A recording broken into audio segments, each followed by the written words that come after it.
अस्सलाम वालेकुम नाज़रीन, आप हैं इस वक्त इसरार के साथ और आज भी हम उसी सिलसिले को कंटिन्यू करेंगे जो हम कर रहे हैं पिछले चंद दिन से, यानी हुकूमत साजी का जो मरहला है वो अब दिन ब दिन आगे बढ़ता जा रहा है। हमने देखा कि कल प्रेसिडेंट ने कौमी असम्बली का इजलास 17 मार्च को बुला लिया है और इसी हवाले से अब हम इसको मज़ीद आगे लेके जाना चाहते हैं और देखना चाहते हैं कि हुकूमत साजी किन मराहिल में से गुजर रही है। हमारे साथ एक बड़ा रिच पैनल आज मौजूद है। हमारे साथ पाकिस्तान पीपल्स पार्टी की मोहतरमा फौजिया हबीब साहिबा मौजूद हैं, रहनुमा हैं पाकिस्तान पीपल्स पार्टी की, नौमुंतखब रुकन कौमी असम्बली भी हैं और assistant political secretary to Zardari साहब भी हैं।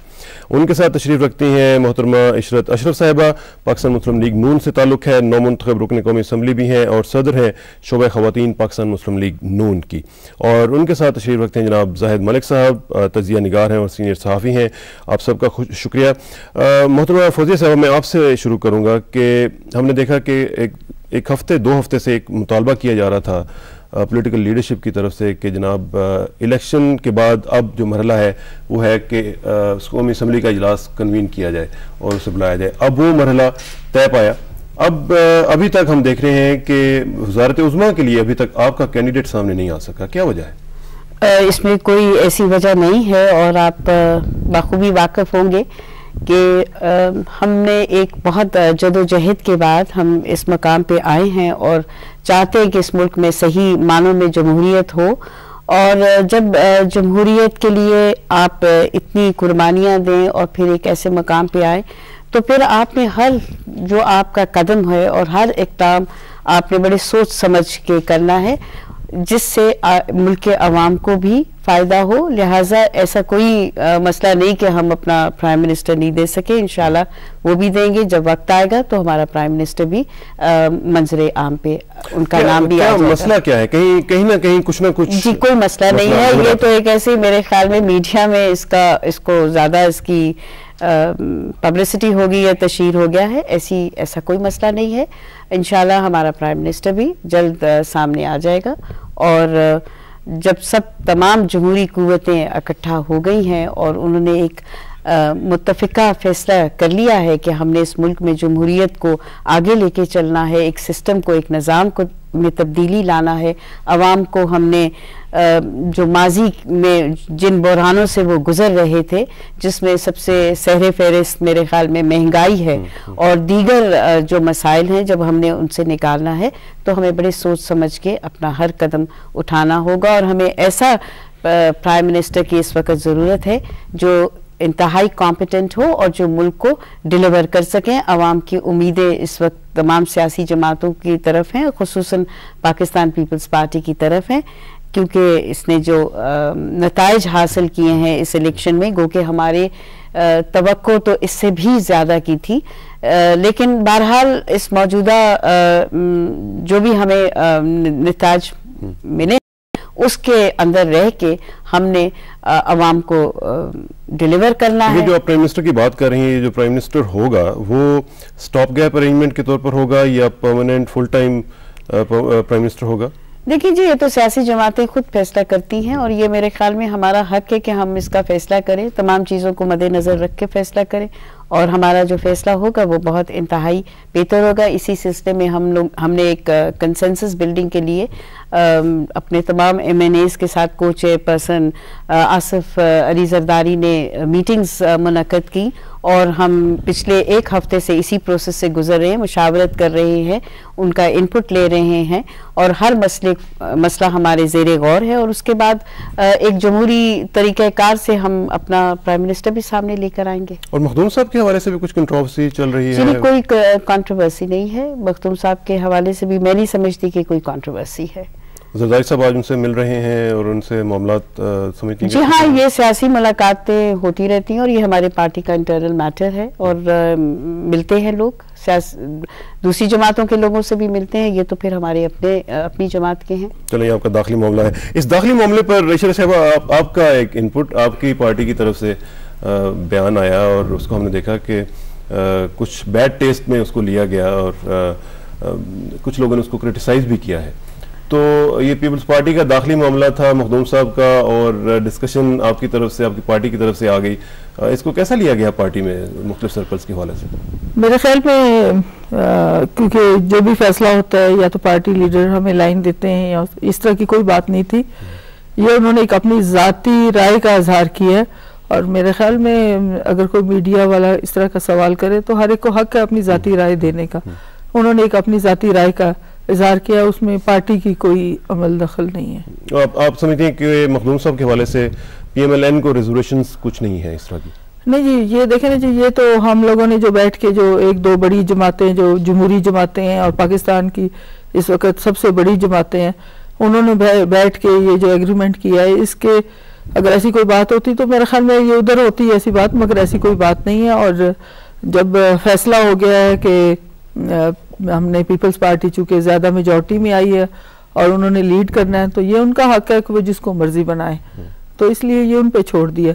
अगर कोई अपनी ज़ाती राय का इज़हार करता है मगर उसमें पार्टी का मेरे ख्याल में कोई ऐसा नहीं, ना ही पार्टी की तरफ से कोई ऐसा बयान हुआ है, ना ही हमें कोई लाइन इस तरह की मिली है कि हम बात करें। ज़ाहिर साहब, आप एक इंडिपेंडेंट एनालिस्ट भी हैं, इस हवाले से ज़रा आप मुझे बताएं कि मखदूम साहब के इशू के ऊपर इस तरह की सिचुएशन क्यों क्रिएट हुई है? क्योंकि हमने देखा है कि मखदूम साहब पिछले कई साल से पीपल्स पार्टी के साथ एक डाई हार्ड किस्म का एक उनका रिलेशनशिप है, और बड़े ही ऐसे मौके कि जब बीवी शहीद बाहर थी तो सारा काम यहाँ पे कर रहे थे, हैंडल कर रहे थे, तो इस तरह की सिचुएशन क्यों क्रिएट हुई? जैसे मोहतरमा फौजिया हबीब ने कहा कि ये पाकिस्तान पीपल्स पार्टी का एक ज़ाती मसला है, यहाँ अंदरूनी मामला है, और जैसे कि उन्होंने फरमाया कि ये चूँकि फूंक फूंक का कदम रखना है और सोच समझ कर आगे चलना है, लेकिन एट द सेम टाइम वो जो आपने जिक्र किया कि मीडिया में इसका जिक्र हो रहा है, तो मैं मोहतरमा इशरत साहबा की बात से थोड़ा सा इख्तलाफ करूँगा कि जब ये फरमाती हैं कि ये हमारी पार्टी का नुक्ता नज़र नहीं है, मेरा तासुर यह है कि यह पार्टी का नुक्ता नज़र है, यानी अमीन फ़हीम के हवाले से। और उसकी वजह यह, जब जो मारूफ मरी डिक्लेरेशन है उसके अंदर जब दोनों जो कौमी रहनुमा हैं जिनकी ज़ात में लोगों ने इत्मीनान ज़ाहिर किया है, जब PMLN के कायद मियां मोहम्मद नवाज शरीफ साहब जो हैं, जब वो बात कर रहे थे वज़ीर आज़म के हवाले से, तो उन्होंने फ़िक्रा कहा जो बड़ा मेरे नज़दीक बड़ा पुरमैनी था।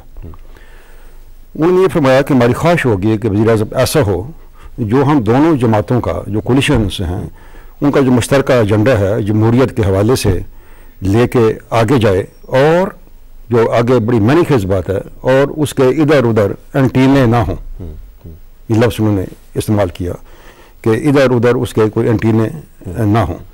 ये क्लियर कट रेफरेंस था अमीन फ़हीम साहब की तरफ मेरे दानिश्त में, क्योंकि उसी बात जो कि मोहतरम मियां नवाज शरीफ साहब ने फरमाई और मलफूफ अंदाज में बैन सतूर जिक्र किया, जिसके अंदर कम से कम मैंने और दीगर बहुत से जो क्रिटिक्स हैं या जो नाकदीन हैं जो कि मुबसर हैं, उन्होंने मैसेज दिया कि he is referring to Makhdoom Amin Fahim. उसी थीम को लेके आगे चले हैं ख्वाजा आसफ साहब जो उन्होंने बात किया। इसलिए I would beg to differ कि ये एक पार्टी की नुक्ता नज़र नहीं है। मेरे ख्याल में पार्टी की सोच इस हवाले से ये है, और उसके पीछे अगर जाया जाए कि ये गालबन जब दोनों कायदीन की आपस में मुलाकातें मरी में हुई हैं, तो उस मीटिंग के अंदर मैं समझता हूँ पाकिस्तान पीपल्स पार्टी के जो रहनुमा हैं आसिफ अली जरदारी साहब, उन्होंने इस हवाले से कोई बात की होगी, और उस मीटिंग के अंदर जो 1-to-1 हुई है उसके अंदर तय हुआ होगा कि मौजूदा सूरत हाल के अंदर, जिसमें थोड़ा सा खिंचाव है, एक सदर पाकिस्तान के हवाले से, जजों के हवाले से बहुत सी चीज़ें हैं, बहुत से फैक्टर्स हैं, ये बात मैं समझता हूँ ज़ेर बहस आई होगी। और उस मीटिंग के अंदर जनाब आसिफ अली जरदारी साहब ने जिक्र किया होगा कि ये हमारी मजबूरियाँ हैं, ये हमारे मसाइल हैं, ये, और उसको एंडोर्स करते हुए या जरदारी साहब की मदद करते हुए पाकिस्तान मुस्लिम लीग नून ने उस थीसिस को आगे बढ़ाया है। तो आप ये समझते हैं कि ये पार्टी में फीलिंग्स बहरहाल मौजूद थी? इसका रिस्पांस मैं ले लेता हूँ। इशरत साहब, आप इस पर कुछ कहना चाहेंगे कि पार्टी ही की पॉलिसी है ये? जो कुछ बजाय नज़र आ रहा था, जैसे मैंने पहले कहा, मैं उस पर अभी भी स्टिक करती हूँ। बात यूँ नहीं है, बात यह है कि अगर देखें कोई चीज़ें मखदूम साहब की हमें खुल के सामने नहीं आई। वैसे तो देखा जाए कि अल्लाह जन्नत नसीब करे, बीबी को उनकी भी मुलाकात प्रेसिडेंट साहब से हुई थी दुबई में, तो इसलिए मैं इस बात को वो ज़्यादा नहीं समझती, मगर हमारे कुछ है रिजर्वेशंस हैं इसके लिए, प्रेसिडेंट के लिए, और उसके हमारा लीडर बार बार खुल के इज़हार करता है और हम लोग भी उसके इनके साथ हैं, वो चीज़ें अपनी जगह पे मौजूद है। अब अंदर खाने की जो बातें हैं वो तो मेरे ख्याल में अंदर खाने वाले ज़्यादा बेहतर जानते हैं, मगर जो कुछ हमें नजर कल एहसन इकबाल साहब हमारे साथ मौजूद थे और उन्होंने कहा जी कि ये प्रेरोगेटिव जो है ये प्योरली पीपल्स पार्टी का है, वो किसको नॉमिनेट करते हैं किसको नहीं करते हैं, जो भी वो नॉमिनेट करेंगे हम उसके साथ मुकम्मल तौर पर हम आहंगी का इजहार करते हैं। फौजी साहब, इसमें इसको मैं ज़्यादा आगे नहीं बढ़ाऊंगा चीज़ को क्योंकि ये आपने क्लियर कर दी है, लेकिन इस पूरी सिचुएशन में बड़े ही एक्सप्लोसिव इश्यूज जो हैं वो शामिल हैं। ख़ास तौर पर जो मरी डिक्लेरेशन है उसमें जजों की बहाली का जिक्र है और उसमें 30 दिन का भी जिक्र है और मुख्तलिफ लोगों का ये ख्याल है कि ये जो सिचुएशन है ये एक्सप्लोसिव इशू बन सकती है between the parties, both of you. तो आप समझते हैं किस तरह का सिलसिला हो सकता है? देखिए, अभी इस वक्त आप जिस तरह की बात कर रहे हैं कि एक्सप्लोसिव इशू, आप देखें कि आपका मुल्क इस वक्त किन हालात से गुजर रहा है और हम किन हालात से गुजर रहे हैं। ये तमाम बातें जो हैं ये हमें मददगार नहीं साबित होंगी इस मुल्क में माशी स्टेबिलिटी, पॉलिटिकल स्टेबिलिटी लाने के लिए। हमारी हत्तुल इम्कान कोशिश है पाकिस्तान पीपल्स पार्टी की कि हम तमाम सियासी कुव्वतों के साथ मिलकर इस मुल्क में एक स्टेबिलिटी, एक सियासी स्टेबिलिटी ला सके ताकि जो हमारे सामने इतने पहाड़ जैसे मसाइल हैं हम उनका कोई हल निकाल सकें।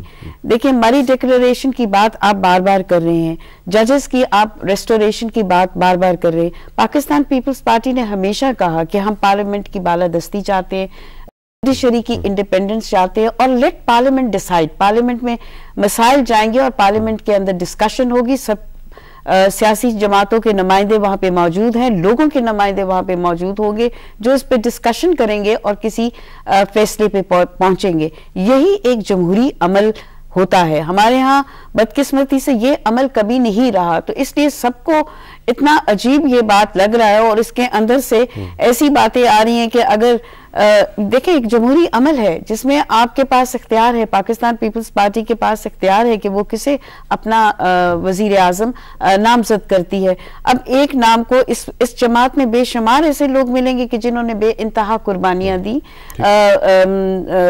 स्ट्रगल की और एक लंबे सफर से गुजर के आए। तो अगर आप किसी एक नाम के ऊपर आके रुक जाएं तो मेरे ख्याल में ये कोई जमहूरियत के तकाजे नहीं है।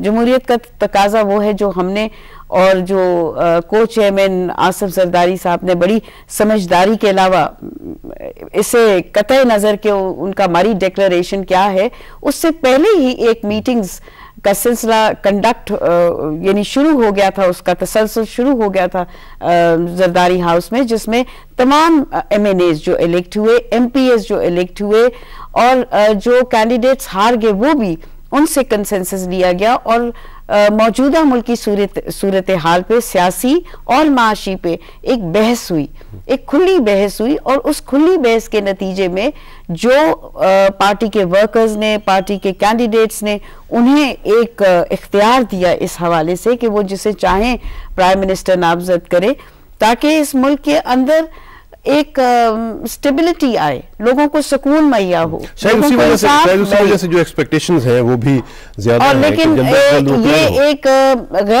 मेरी नजर में एक गैर जरूरी बहस है, ये इंतहाई एक गैर जरूरी बहस है कि लेकिन इससे हम किसी की कोई मदद नहीं कर रहे बल्कि हम मजीद बहरान पैदा कर रहे हैं। मीडिया वालों का एक हक है कि वो अपने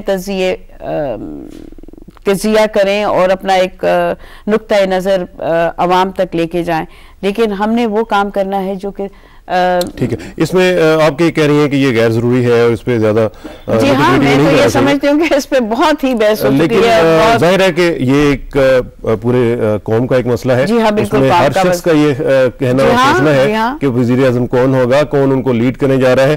जाहिद मलिक साहब, इस पे मैं थोड़ा सा आपका भी ले लूँ जुट के, क्या इसके जो निटी ग्रिटी हैं उसको छोड़े बगैर हम ये सुन सकते हैं, सोच सकते हैं कि वजीर आजम कौन होगा, किस तरह का शख्सियत आएगी हमारे सामने, क्या वो किस तरीके से हमें लीड करेगा, इसके ऊपर गौर व फिक्र करना इज दैट अनफेयर? नहीं, अनफेयर तो नहीं है। ज़ाहिर है वो पूरी कौम के लीडर होंगे और वज़ीर आज़म होंगे और उनकी ज़ात से और उनके ख्यालात से पूरा पाकिस्तान जो है मुतासर होगा नेचुरली। तो हर शख्स का एक जेन्युइन इंटरेस्ट है, लेकिन जैसे मोहतरमा फरमा रही है किस हद तक ये बात ठीक है और मैं इस बात में उन लोगों में शामिल हूँ जिनका अपनी सोच ये है कि हमें इन गुड फेथ आगे चलना है।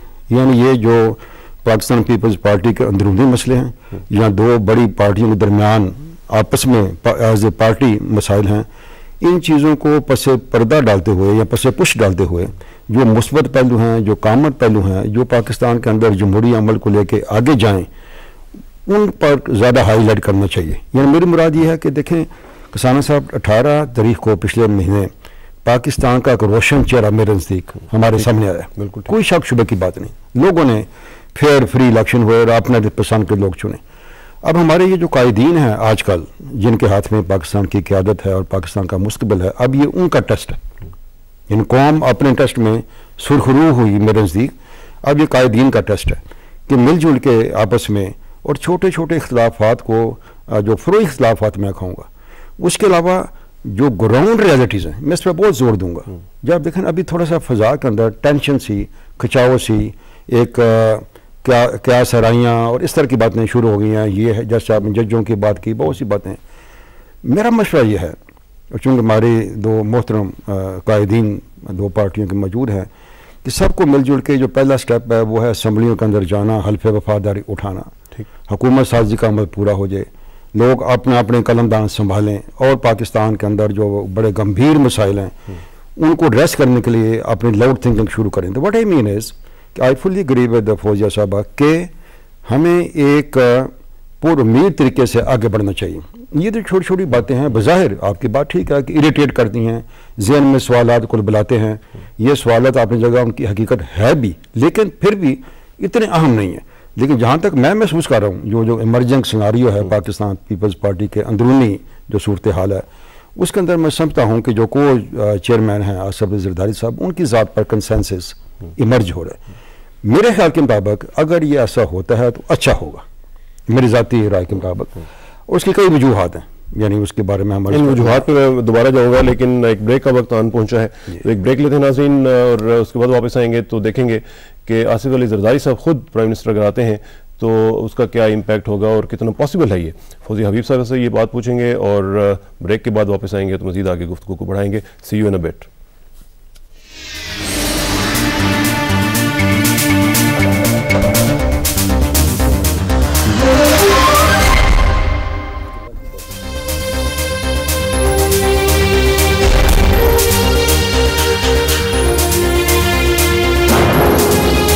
वेलकम बैक नाज़रीन। बात हो रही है हुकूमत साजी के हवाले से, हम मुख्तलिफ नेशनल इशूज़ की बात कर रहे हैं और बात प्राइम मिनिस्टर की भी हो रही है। साथ साथ हम देखना चाह रहे हैं कि जो चैलेंजेस हैं वो भी खासे ग्रेव किस्म के चैलेंजेस हैं। हम मुख्तलिफ हवालों से बात करेंगे इस इशू के ऊपर, और फौजी हबीब साहबा से मैं पूछूंगा कि फौजी साहबा, जजेस का जो मामला है उसमें ये कम से कम कोई स्मॉल इशू नहीं है, इसके ऊपर दोनों पार्टीज़ में इख्तलाफ रहा है और अब इत्तफाक हुआ है कि हमने इसको हल करना है। इसका जो निटी-ग्रिटी है, क्या हम लोग आपकी जो पार्टीज़ हैं उसमें इस तरह का सिलसिला देख पा रहे हैं कि निटी-ग्रिटी में आप जाके देख चुके हैं कि ये मामला 30 दिन में कैसे हल होगा? देखिए, इसके लिए तो माहिरीन बैठे हैं और पाकिस्तान पीपल्स पार्टी में भी हैं, नवाज शरीफ मोहतरम, उनकी जमात में भी ऐसे लोग मौजूद हैं जो इसको वर्कआउट करेंगे। फिर पार्लियामेंट में और जब लॉ मिनिस्ट्री भी आपके साथ होगी तो ये चीज़ें रिजॉल्व होंगी। ये तो कोई ऐसी बड़ी बात नहीं है, हर मसले का कोई ना कोई हल तो निकालना होता है और इसको निकाला जाएगा। और मैं नहीं समझती कि ये मसला क्यों नहीं तय पाएगा, ये इंशाल्लाह अगर आपकी गुडविल हो तो हो जाएगा। बिल्कुल ठीक है, इस पे मजीद बात करते हैं। हमारे साथ लाहौर से मौजूद है महनाज रफ़ी साहिबा, पाकिस्तान मुस्लिम लीग काफ से उनका ताल्लुक है, उनसे बात करते हैं। महनाज साहब अस्सलाम वालेकुम जी। वालेकुम अस्सलाम। महनाज साहब, आप अभी पूरी सारी सिचुएशन जो है वो आपके सामने है, आप देख रही हैं कि हुकूमत साजी का अमल आगे बढ़ रहा है। आपकी पार्टी के पास अब क्या ऑप्शंस हैं, आप किस तरीके से आगे जो मुस्तकबिल आ रहा है उसमें किस तरीके से कंडक्ट करेंगे अपनी पार्टी को?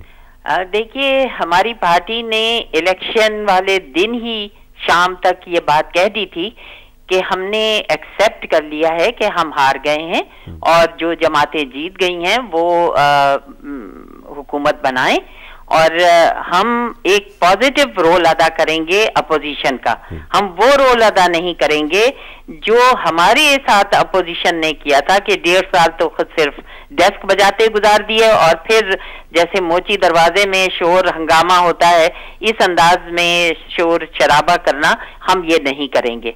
हम एक पॉजिटिव तरीके से जो अच्छी बातें होंगी जो कौम और मुल्क के मफाद में होंगी उसको सपोर्ट करेंगे और जो बातें हम समझेंगे कि सही नहीं हो रही हैं उस पर हम अपना नुक्ते नजर सामने लाएंगे जिस तरह एक असेंबली के अंदर लाया जाता है और यही हमारा तरीका रहेगा। हम चाहते हैं कि ये हुकूमत चले जैसे हमारे 5 साल चलाई है इस तरह ये भी हुकूमत चले और उसके बाद हम भी दोबारा जाएंगे अवाम के पास और ये लोग भी आएंगे और देखेंगे अवाम कि इन लोगों ने जो वादे किए थे जो इल्जामात हम पर लगाए थे वो कहाँ तक सही थे दुरुस्त थे या नहीं थे। अच्छा, इसमें जो आपने इल्जामात की बात की है और साथ साथ आपने ये भी कहा कि आपका पॉजिटिव रोल होगा, अभी जो सूरत हाल है इसमें आपकी पार्टी जो है वो खासी मार्जिनलाइज हो गई है, साइड लाइन्स पे चली गई है, इसके बावजूद आप समझती हैं कि आप इफेक्टिव रोल प्ले कर सकेंगी? कोई मार्जिनाइज नहीं हुई है हमारी पार्टी। हमने इस वक्त 4 सूबों में वोट हासिल किए हैं और हमारी जमात 4 सूबों में है जबकि नून ग्रुप सिर्फ 2 सूबों में है और जहां तक पॉपुलर वोट का सवाल है हमने वो भी एक बहुत ही अच्छे वोट्स लिए हैं। अब जहां तक लोगों का सवाल है कि अगर लोग इक्तदार में रहने के लिए इधर से उधर जाते हैं तो भले से जाएं लेकिन हमारे पास वो कानून मौजूद है कि जो अगर वो बदलेंगे अपनी पार्टी तो उनको अपना भी छोड़ना पड़ेगा सीट भी और उसके लिए हम बिल्कुल तैयार हैं कि हम इलेक्शन कमीशन या पार्लियामेंट के। तो आप एक्सपेक्ट कर रही हैं कि मजीद लोग जो हैं वो आपका साथ छोड़ने के लिए तैयार बैठे हैं?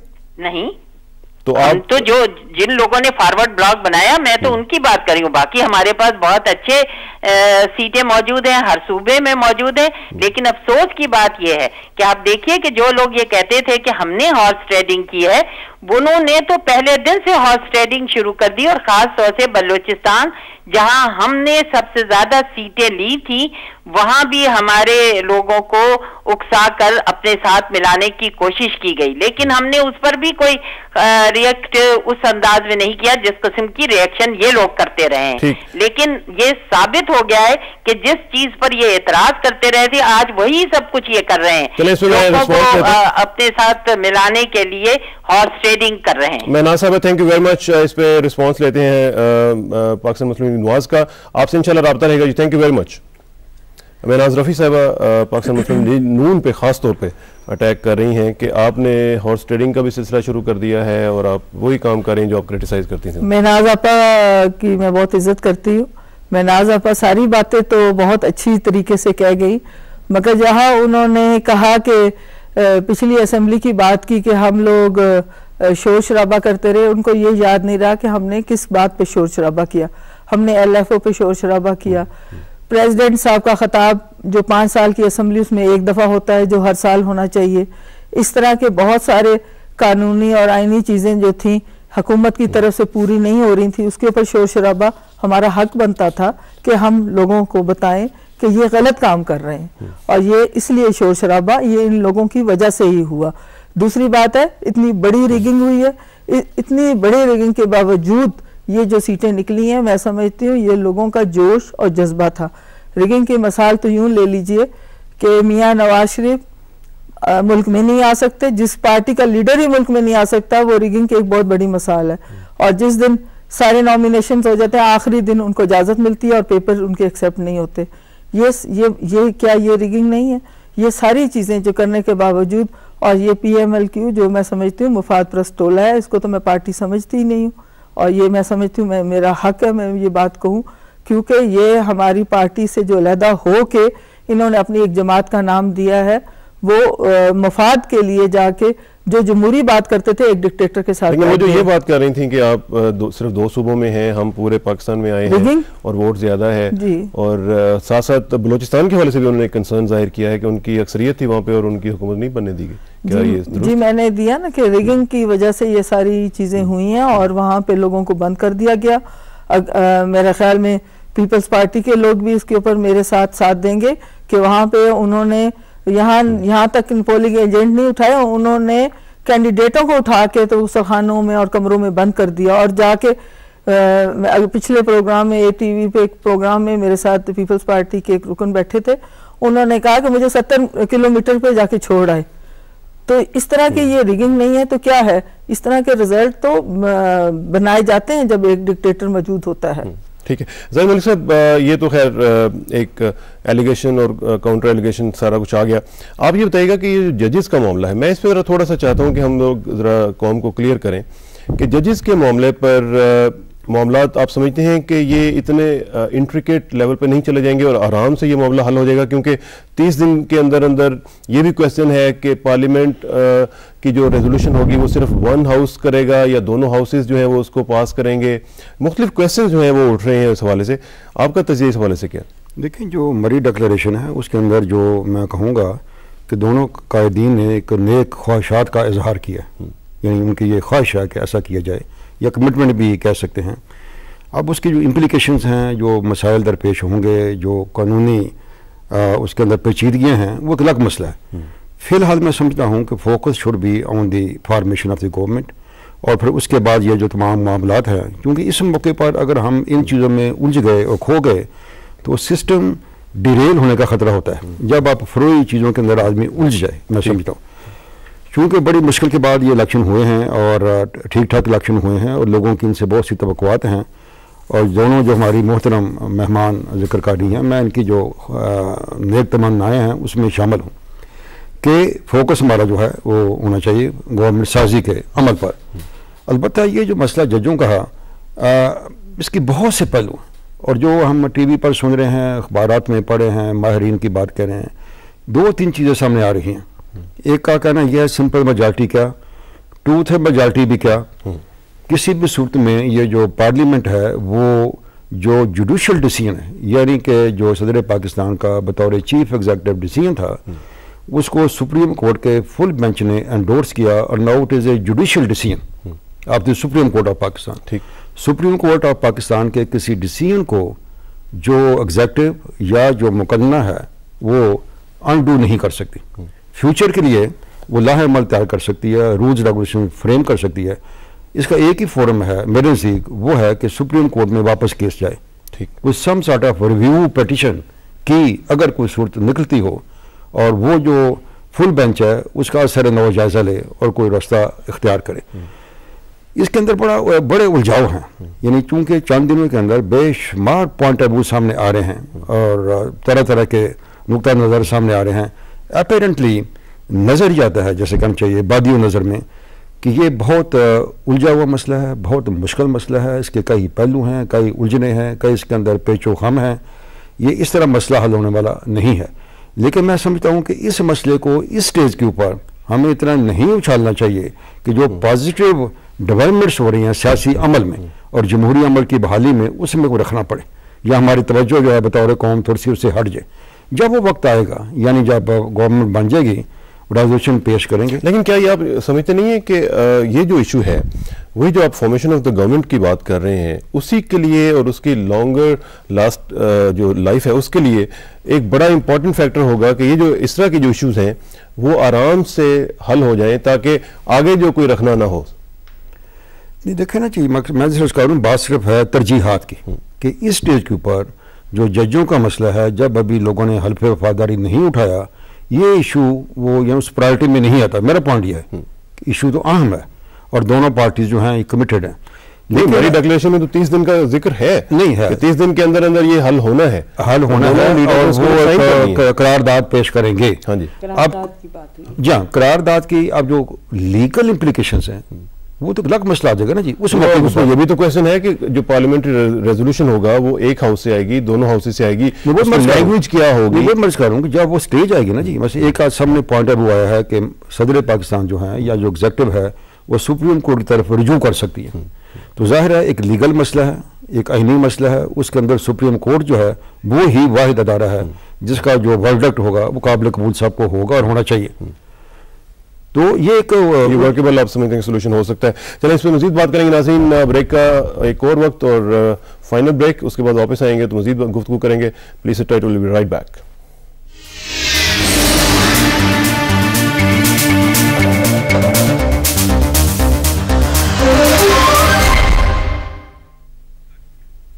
वेलकम बैक नाजरीन। बात हो रही है पॉलिटिकल सिनेरियो के हवाले से और ख़ास तौर पर हुकूमत साजी के हवाले से कि आजकल जो सिलसिला चल रहा है 17 मार्च का जो सेशन कन्वीन किया जाएगा उसके बाद क्या क्या चैलेंजेस आएंगे।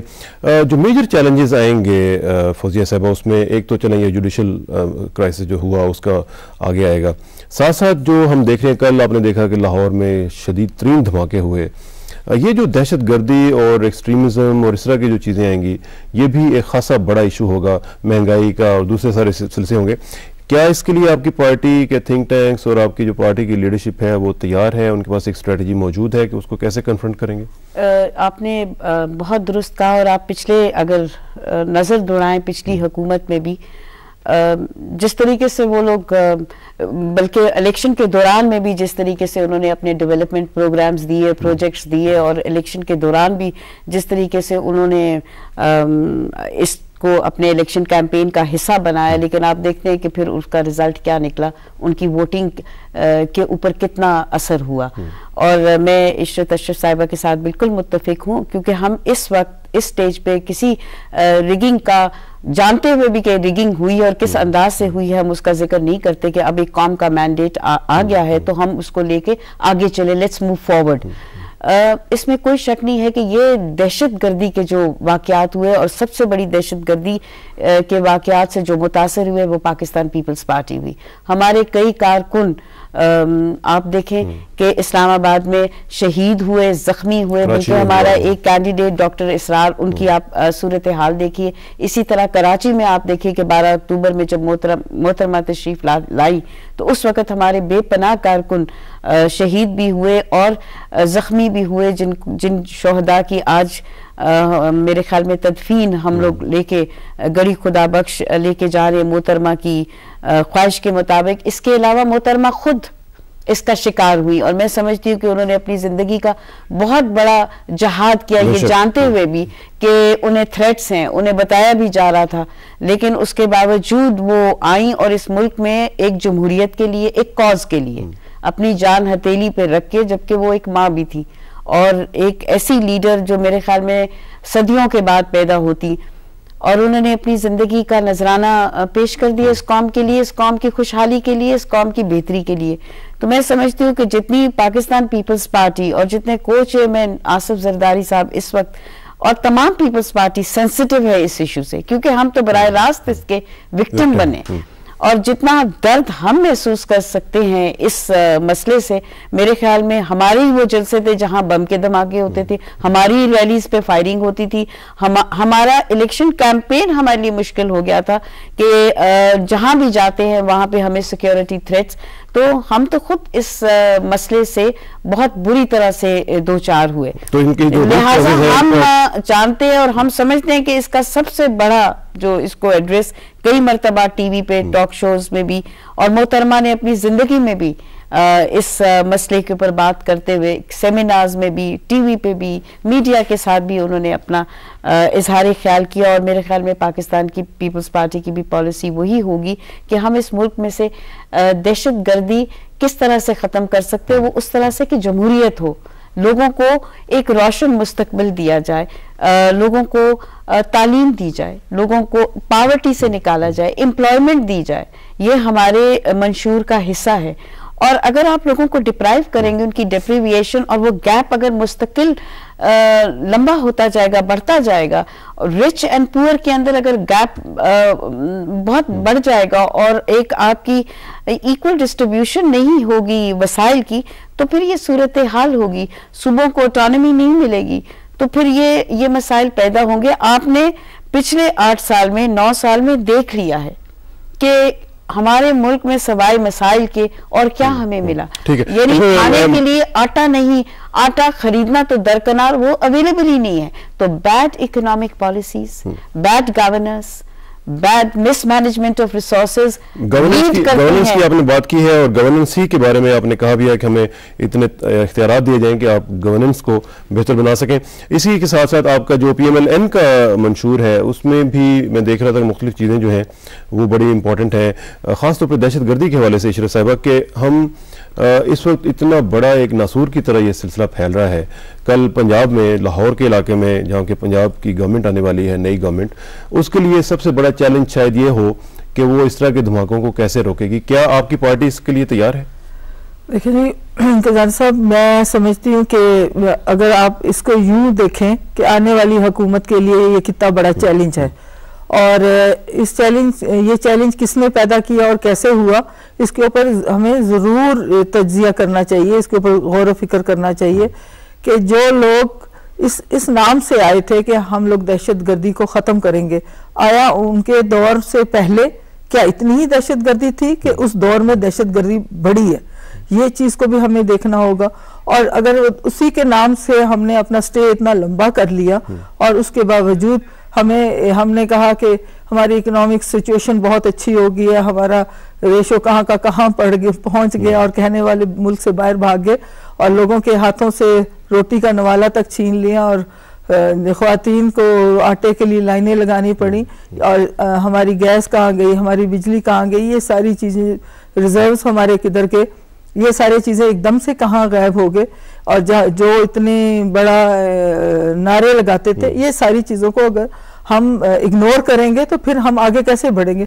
इन सबको भी हमें उस वक़्त देखना होगा कि अगर जो लोग फेलियर हैं वो अब आगे इस हुकूमत के साथ हिस्सेदार ना बने, बल्कि इस हुकूमत को फ्री हैंड काम करने दें। बिल्कुल ठीक। वैसे एक चीज़ जो है वो जो दहशतगर्दी के हवाले से मैं बात करूँगा कि जो नई गवर्नमेंट आएगी, दहशतगर्दी ऑब्वियसली एक बहुत बड़ा चैलेंज होगा। 3 मेजर जो चैलेंजेस होंगे आपकी नज़र में जो नई गवर्नमेंट आके इमीडिएटली फेस करेगी, वो कौन कौन से हो सकते हैं? पहले मैं अर्ज़ करूँ कि ये जो कहा गया कि दहशतगर्दी के जो काजेज़ हैं उसमें एक बेशक वजह वो है जिसका जिक्र फौजिया साहब ने किया कि गरीब अमीर का फ़र्क, महंगाई और प्रोविंशियल ऑटोनॉमी और ये हमारे जो अंदरूनी मसले, इस तरह की चीज़ें, एक्सप्लॉयटेशन एक फैक्टर है। लेकिन ये उसे बहुत बड़ा इशू है, इसके इंटरनेशनल डायमेंशंस हैं, इसके इंटरनेशनल कंटूर्स हैं।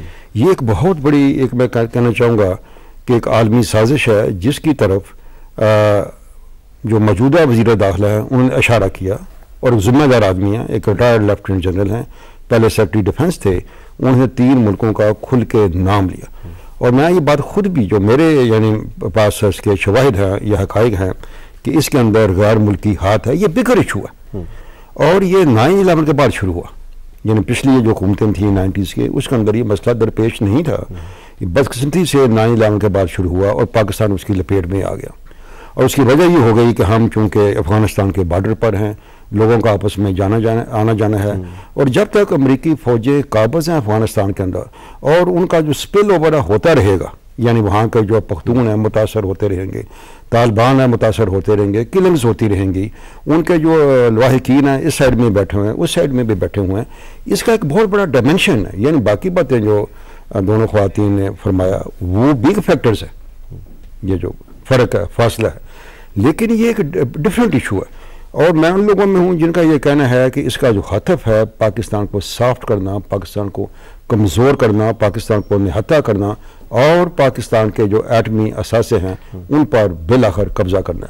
अल्हम्दुलिल्लाह मैं समझता हूँ ये जो एक ख़दशा था कि पाकिस्तान के अंदर जो है मजहबी जुनूनी लोग, इस तरह की चीज़ें, वो बात ख़त्म हो गई। सूबा सरहद ने और वहाँ के गयूर लोगों ने ANP को मुंतखब किया, वहाँ MNA पावर में नहीं आई। ANP जो है पाकिस्तान पीपल्स पार्टी की तरह और पाकिस्तान मुस्लिम लीग नवाज की तरह मॉडरेट जमात है, यानी जिसे कहना चाहिए।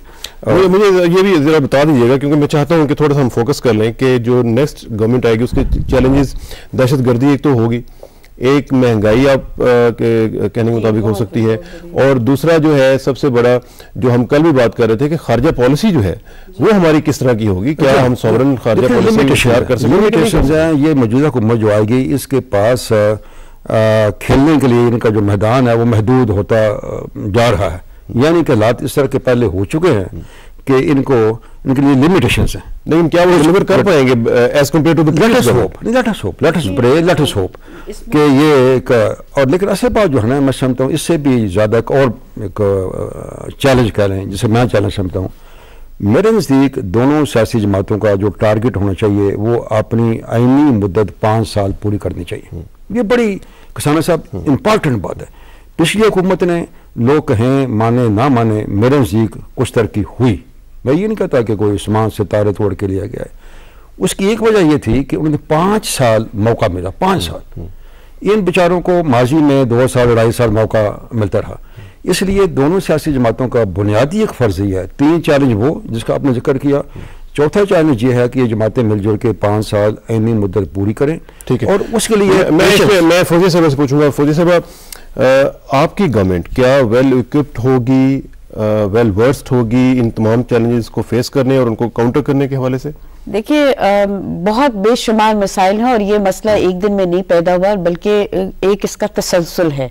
और मैं मुत्तफिक हूँ कि उन्होंने ये बात कही जिसमें आपकी खारजा पॉलिसी भी, और वे बाहर से कुव्वतें उस वक़्त मुतहरक हो जाती हैं जब आप अंदर से कमज़ोर हों, और ये हमारी अंदरूनी कमज़ोरियाँ हैं जो सामने आती हैं। मोहतरमा की शहादत के दिन अगर मोहतरम आसफ जरदारी साहब उस दिन जिस तरह उन्होंने एक फेडरेशन की बात की और जिस तरीके से उन्होंने बात की, तो हमारे मुल्क को, पाकिस्तान को बहुत सारे खतरात और मसाइल दरपेश आ सकते हैं। तो पाकिस्तान पीपल्स पार्टी एक फेडरेशन की पार्टी है। आप देखें कि फाटा में भी एक हमारा MNA पाकिस्तान पीपल्स पार्टी का जीत गया है, तो ये किस बात का इंडिकेटर है? इंडिकेशंस आपको क्या मिल रही हैं? लोग प्रोग्रेसिव है, वो जीना चाहते हैं, वो इस मुल्क में पीस चाहते हैं। लेकिन मैं उनसे मुत्तफिक हूँ कि इस मुल्क में काम तो सियासी जमातों को उनको प्रॉपर तरीके से करने दिया जाए ताकि वो कुछ डिलीवर कर सके। आप एक गठरी भर के अंबार लगा के मसाइल का ढेर लगा के एक सियासी हुकूमत के हवाले कर देते हैं और फिर उसके बाद आप उनसे तवक्को करें कि जी उनके पास कोई अलादीन का चिराग है कि दूसरे दिन ही वो डिलीवर कर दें। ऐसे नहीं होता। आप हमें पहले भी मैं जानती हूँ कि 88 में हमारे साथ यही हुआ था, लेकिन अब 88 में और आज के दिन में बहुत फर्क है। ये 2008 में जिन मसाइल जो हमारे सामने खड़े हैं, इसके लिए पूरी कौम को और हम सबको बड़ी सिंसियरिटी के साथ, और इसमें मैं मीडिया को भी कहती हूँ कि मीडिया का भी एक बहुत पॉजिटिव रोल होना चाहिए अगर हम चाहते हैं कि इस मुल्क से हमारी गुर्बत, हमारी दहशतगर्दी के मसाइल ख़त्म हो। तो मेरे ख्याल में ये एक जहाद होगा। ये किसी एक सियासी पार्टी की बात नहीं है कि इसमें पीपल्स पार्टी या मोहतरम नवाज शरीफ की पार्टी या ANP, ये पूरी कौम का अब एक इतना बड़ा चैलेंज है जिसको हमने खत्म करना होगा, और कौमें उसी वक्त बनती है। आपने एक बात कही कि जो बाहर के जो प्रेशर्स हैं वो तब आते हैं जब अंदर से आप जी हाँ, ये प्रेशर्स हम इस पूरे फॉर्मेशन ऑफ गवर्नमेंट जो है उसके प्रोसेस में भी देख रहे हैं। मुख्तलिफ लोग, मुख्तलिफ एम्बेसडर्स, मुख्तलिफ लोग जो है वो आके प्रेशराइज करने की कोशिश कर रहे हैं first time in the history of Pakistan, और विजिबली कर रहे हैं। क्या ये भी आप ये कह सकती हैं कि ये भी जरूरी था? देखिए, ऑन प्रिंसिपल और थ्योरी में ये चीजें गलत हैं, लेकिन आज कितनी बदकिस्मती है कि हमारी यंगर जनरेशन, हमारे स्टूडेंट्स, हम उनको क्या बता रहे हैं, क्या दिखा रहे हैं, इसलिए कि हमने वो एक सिस्टम, एक वो निज़ाम ही नहीं बनाया।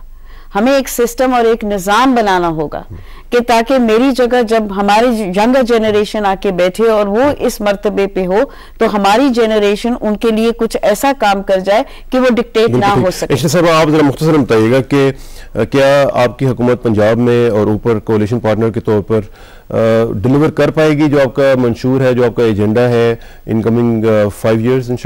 इंशाल्लाह उसको हम पूरी उसके लिए तैयारी से बैठे हुए हैं। अपना फौजिया बहन ने जिस तरह कहा, मैं समझती हूँ उसमें एक पॉजिटिव चीज़ को और ऐड कर ले कि इसमें अवाम की सपोर्ट जो है वो साथ है, और इंशाल्लाह और अवाम जो है वो समझती है कि इस वक्त के हालात जो है वो बहुत मुश्किल में है, और इंशाल्लाह उनकी सपोर्ट रहेगी और हम इस मुश्किल से निकलेंगे। और हम क्योंकि ये अवामी नफ्स के ऊपर हाथ रखे हुए हैं, जो अवाम चाहती है उनकी प्योरिटी होगी, पहले वो काम होंगे, बाद में हम दूसरे। अवाम तो जो बेसिकली चाहती है वो ये है कि इंसाफ उनको मिले, उनको मेरिट मिले, हर लेवल पर इसीलिए हमारे पार्टी लीडर ने सबसे पहले इंसाफ की बात की है और गलत पॉलिसियों को भी क्रिटिसाइज इसलिए किया है कि ये जो आज मुल्क के अंदर लॉ एंड ऑर्डर खराब हुआ है, दहशतगर्दी बढ़ गई है, ये गलत पॉलिसियों का नतीजा। हम इसके ऊपर ज्यादा वो और मेरिट पे भी मेरा ख्याल है कि मैं दोनों अपनी जो मोहतरम ख़वातीन हैं इनसे गुजारिश करूंगा कि लोग कंसर्न हैं फौजी साहबा के मेरिट के ऊपर बात हो, जो भी अपॉइंटमेंट्स हों, जो भी आप लोगों को एम्प्लॉय करें वो मेरिट के ऊपर करें, ताकि हमारे तो हुकूमत के ऊपर इल्जाम यही रहा कि हमने हमेशा मेरिट के ऊपर फैसले किए, हमने नौकरियां दी, रेफरेंसेस दायर हुए, हम माजी में अदालतें भुगत चुके हैं, ऐसी बात नहीं है। आप बताइएगा कि क्या आप ऑप्टिमिस्टिक हैं कि ये जो नई गवर्नमेंट आएगी ये डिलीवर कर पाएगी डिस्पाइट ऑल दीज ऑड्स? मैं बिल्कुल ऑप्टिमिस्टिक हूँ जी, और पूरा उम्मीद हूँ और दुआ गो भी हूँ, और कोशिश भी हम कर रहे हैं। जो हमारे एक वसाइल हैं कि ये जो जमहूरी प्रोसेस है ये आगे बढ़े, लेकिन जैसे उन्होंने फरमाया कि ये तवक्को करना कल परसों कुछ अचानक कुछ ऐसी बात नहीं है, बड़े गंभीर मसाइल हैं, और इन मसाइल के अंदर जो एक गंभीरपन है ये बढ़ता जाएगा इन आने वाले दिनों में। और यह जब बैनुल अक़वामी से मंडी में जो तेल की कीमत हो गई है, ये अंडरस्टूड है कि इनकी हुकूमत बनने के चंद दिन के बाद ही पाकिस्तान के अंदर एक बहुत बड़ी कीमतें जो है बढ़ने वाली हैं, हर चीज़ की एक हाहाकार मचने वाली है।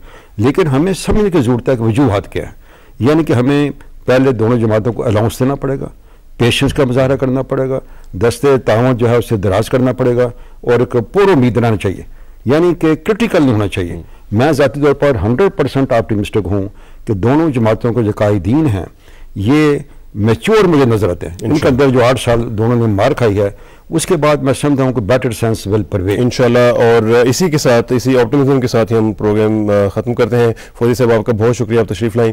अशरत साहब आपका बहुत शुक्रिया, और जाहिद मलिक साहब आप तशरीफ़ लाए, आपका बहुत शुक्रिया। नाज़रीन, ऑड्स खासे ज़्यादा हैं, लेकिन वो कहते हैं ना कि when things get tough the tough get going, तो इस तरह जब रफ और टफ का मुकाबला होगा तो टफ जो है वो जीत सकता है। तो इसी में आप भी दुआ करें, हम भी दुआ करेंगे, और कोशिश भी करें कि जो नई गवर्नमेंट आए वो डिलीवर कर पाए, और जो गवर्नेंस का एक उनका इशू है वो आगे तक बढ़ सके। इसी के साथ आखिर में दुआ मेरी इज्जत के लिए काफ़ी है मेरा मौला कि मैं तेरा ही बंदा हूँ, और मेरे फ़ख्र के लिए काफ़ी है कि तू ही मेरा परवरदिगार है। तो बिल्कुल उसी तरह है जिस तरह मैं चाहता हूँ, मुझे भी उसी तरह बना दे जिस तरह तू चाहता है। स्पुरदम बतोमाए खेचरा तू दानी हिसाब कमो बेचरा। मुझे इसरा किसानों को कल तक के लिए इजाज़त दीजिए, कल मुलाकात होगी इंशाल्लाह। अल्लाह हाफ़िज़।